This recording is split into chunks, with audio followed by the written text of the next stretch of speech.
আসসালামু আলাইকুম এভরিওয়ান, সবাই কেমন আছেন? আজকে আমি আপনাদের সামনে কাঁচা কলার রেসিপি নিয়ে এসেছি। কাঁচা কলার ভুনা ভর্তা। তো এখানে আমি 3 পিস কাঁচা কলা নিয়ে নিয়েছি এবং 2 পাশটা কেটে নিয়েছি। এখন মাঝখান দিয়ে আমি কেটে নিব।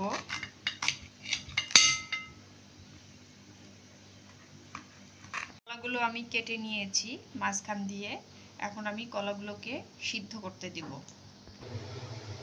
আমি চুলায় একটা প্যান বসিয়ে দিয়েছি এবং পর্যাপ্ত পরিমাণে পানি দিয়ে দিয়েছি। এখন আমি কলাগুলো দিয়ে দিব।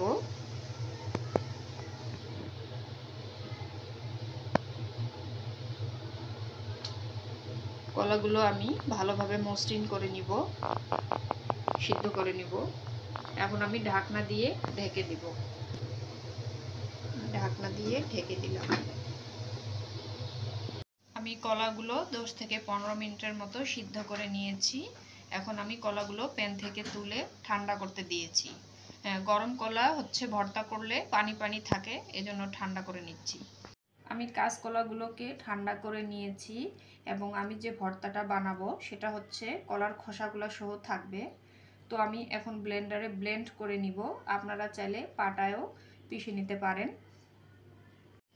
আমি কলাগুলো ব্লেন্ডারে ব্লেন্ড করে নিয়েছি। এখন চুলার মধ্যে আমি প্যান বসিয়ে দিব। আমি চুলায় প্যান বসিয়ে দিয়েছি। এখন এর মধ্যে আমি দিয়ে দিব পরিমাণ মতো সরিষার তেল।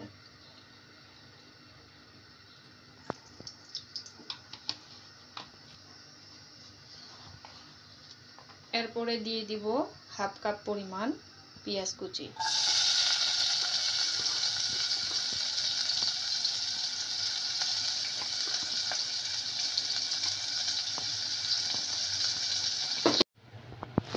আমি পেঁয়াজগুলো 1 মিনিট সফট করে ভেজে নিয়েছি।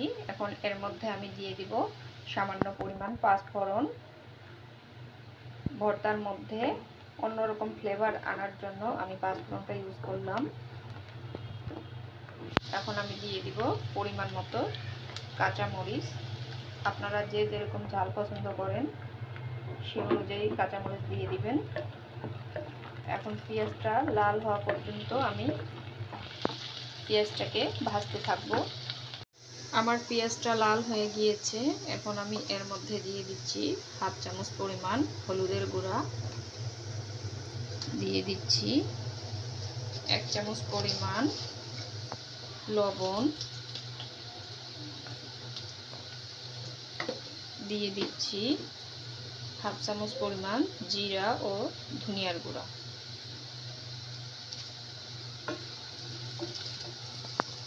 তার মধ্যে আমি দিয়ে দিব 2টা শুকনো মরিচ।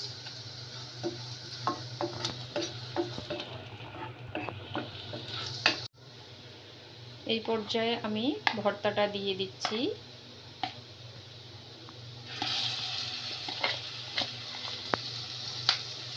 আমি ভর্তাটা মশলার সঙ্গে মিক্সড করে নিয়েছি। এখন আমি ভর্তাটা ভুনা করব। এই পর্যায়ে কাজটা ধীরে ধীরে করতে হবে।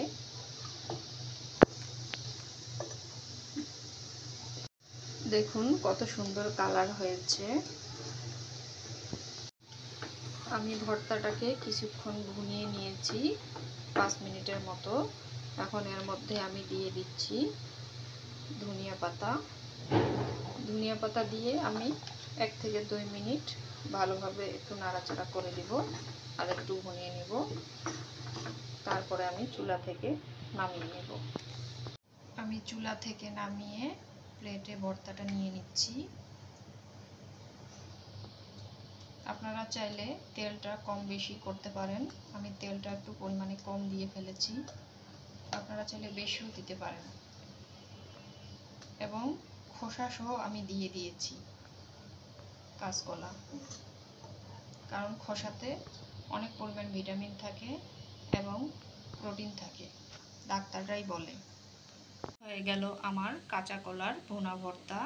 আমার রেসিপিটি যদি আপনাদের ভালো লেগে থাকে তাহলে অবশ্যই আপনারা ইউটিউব থেকে দেখে থাকলে অবশ্যই লাইক, কমেন্ট এবং সাবস্ক্রাইব করতে ভুলবেন না।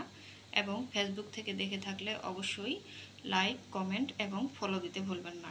সবাই ভালো থাকবেন, সুস্থ থাকবেন। আল্লাহ হাফেজ।